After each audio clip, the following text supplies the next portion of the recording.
Assalamualaikum warahmatullahi wabarakatuh. Pada kesempatan kali ini kita akan membahas materi tentang perkecambahan.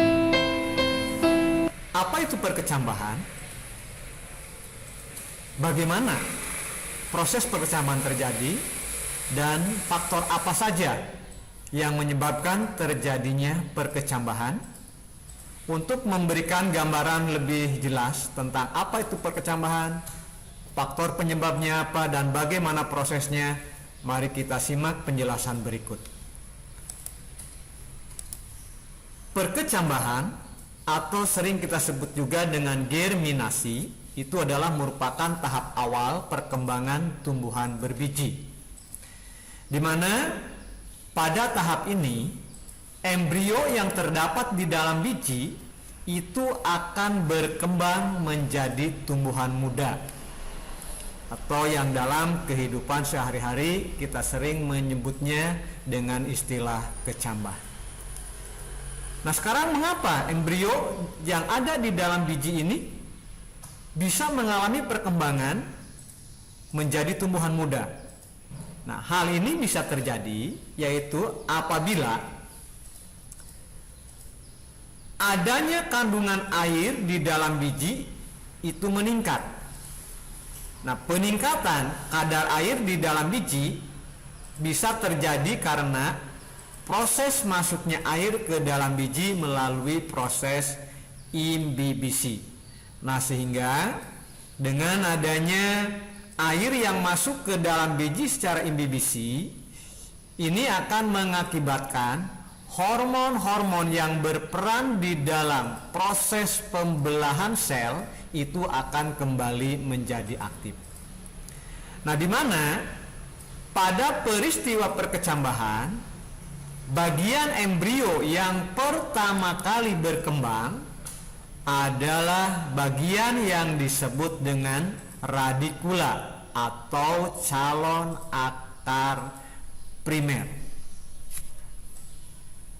Nah, di mana radikula ini itu adalah merupakan bagian hipokotil dari embrio. Nah, di samping ada bagian yang disebut dengan hipokotil pada embrio itu sebagai calon akar primer, juga ada yang merupakan bagian calon batang yang letaknya itu ada di bagian ujung sebelah atas, di mana bagian tersebut kita sebut dengan epikotil atau tadi kita sebut sebagai calon batang. Nah, itu adalah tentang pengertian dari perkecambahan serta bagaimana proses perkecambahan itu bisa terjadi. Ada dua tipe perkecambahan yang kita kenal. Yang pertama adalah tipe perkecambahan epigeal. Sedangkan tipe yang kedua adalah tipe hipogeal.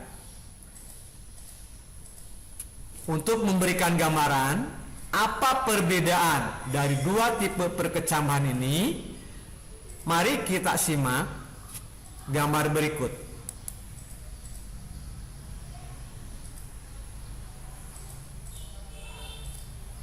Silahkan kalian amati dengan seksama kedua gambar tipe perkecambahan tersebut.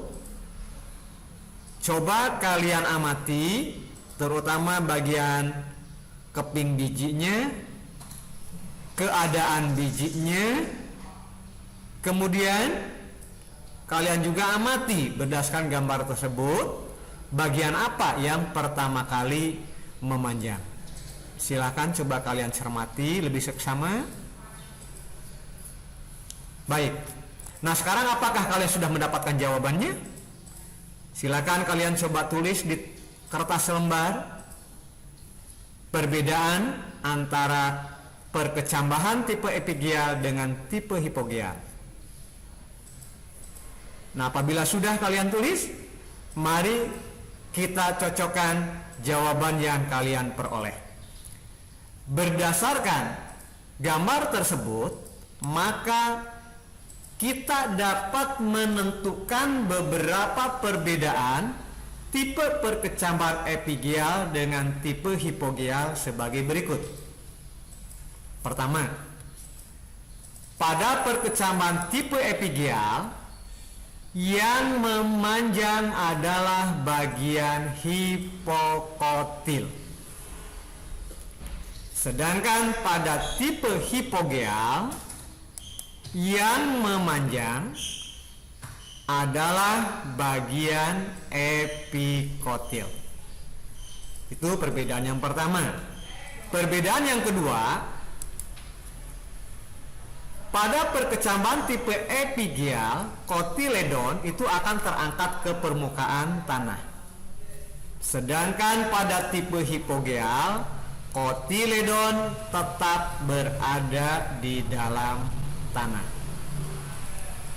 Dan perbedaan yang ketiga, bahwa tipe perkecambahan epigial umumnya terjadi pada tumbuhan dikotil, sedangkan tipe hipogial umumnya terjadi pada tumbuhan monokotil. Baik, bagaimana jawaban kalian, apakah sudah sesuai? Jadi itulah pembahasan tentang masalah perkecambahan. Dan akhir kata Bapak ucapkan wassalamualaikum warahmatullahi wabarakatuh dan terima kasih.